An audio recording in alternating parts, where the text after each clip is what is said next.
This legislation really did collapse under its own weight. The core problem, however, is that it provided amnesty for 12 to 15 million people, but did little to secure the border, enforce laws, and create a legal avenue for immigration. That is just a recipe for disaster, and it repeated all the mistakes of 1986 and then some.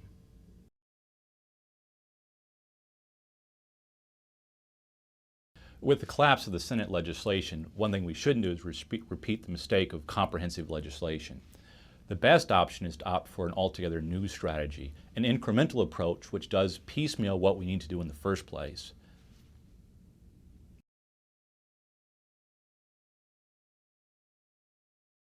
Well, what Congress shouldn't do is repeat the same mistakes. They should really follow a very simple four-point strategy. First, they should enforce the laws. There are plenty of laws on the books. They should be enforced in a targeted and reasonable way. Secondly, we must regain control of the southern border. Most of the security in this legislation is already on the books. What we need to do is pursue that and make sure it's fully funded.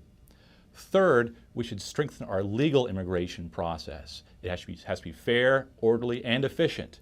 We should welcome those who are coming here legally and make sure those who are coming here illegally are not coming into our country.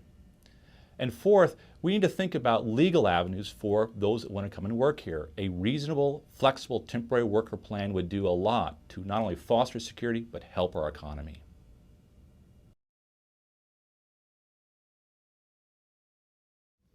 Well, the Senate legislation really was premised on a false choice. Doing this in particular, or the implication of doing nothing. But that isn't an option.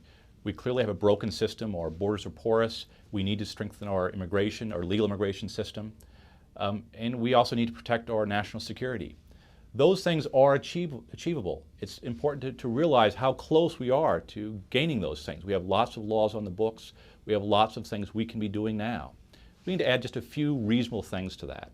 A future in which our borders are secure, our laws are respected, and we have a labor program that can bring in people who want to work here fairly and legally.